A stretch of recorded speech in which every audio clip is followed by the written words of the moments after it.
We just got a trailer about possibly the biggest update since Creative launched back in May of 2023, and it's coming tomorrow. So here's everything we know about it, from the new objects, to the new features, to the new mode. Let's start with the new objects, and we actually have a lot of them. First, we're getting a brand new power up, the invisibility power up.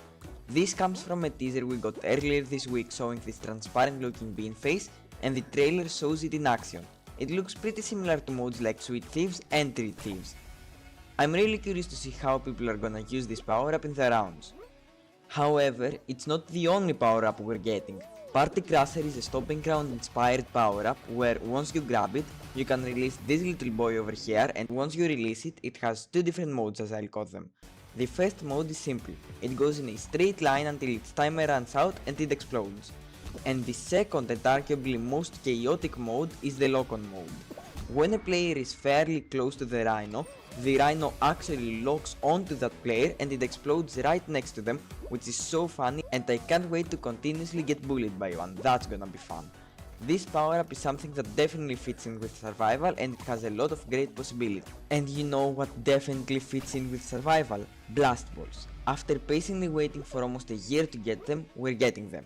It looks like you'll be able to put them in your round using the carry object spawner object, and they work the exact same way as the normal blast balls, just pick them up and throw them.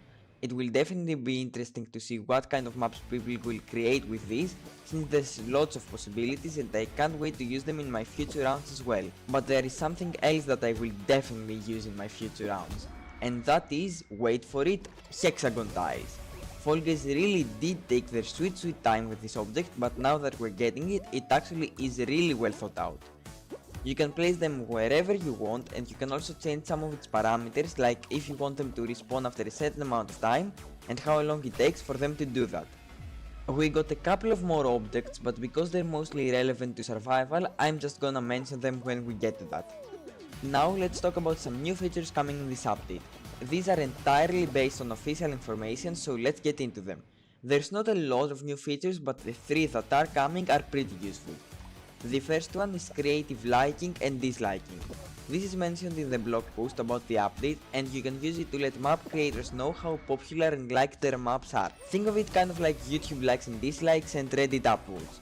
From some leaks, it seems like the like counter of a map determines how likely it is to appear under certain discovery categories, but that remains to be seen. The second feature we're getting is a new skybox.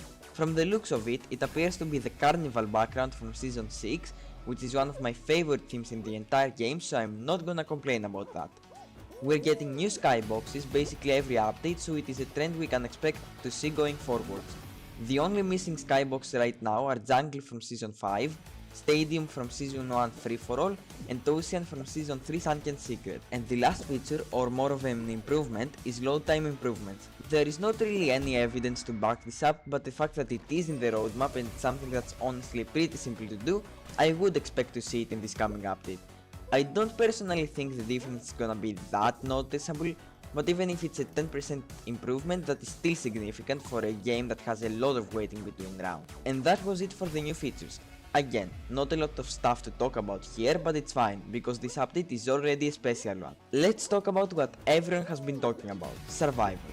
This is undoubtedly the biggest thing that has happened since Creative launch, so how is it gonna work? Well, you'll be able to build them up using the objects that are already available, with a few exceptions. Obviously, a start line just wouldn't work for a survival round, so we're getting a new object, the individual start points. These are exactly what they sound like. You'll be able to place one for every player in your map. If your map is for, let's say, 24 players, you'll have to place 24 individual start points, one for every player. And obviously these will not show up during gameplay, so you don't have to try and find a way to hide them all. They only show up when you're actually building them up. As we already know, the point of survival maps is to not touch the slime at the bottom of the round. Well, while that is still the case, you can also add what are called elimination zones.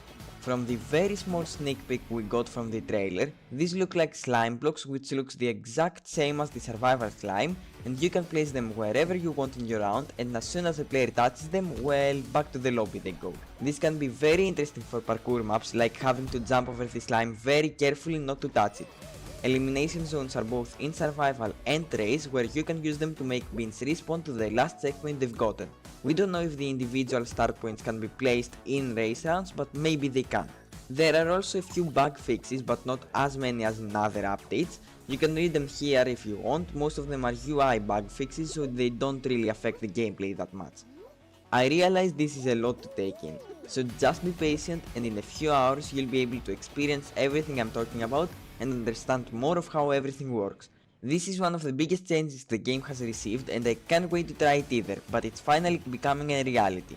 If you liked this video, then leave a like and subscribe. I actually had to speedrun make this, and also tell me what you are most excited about. I'll see you in the next one.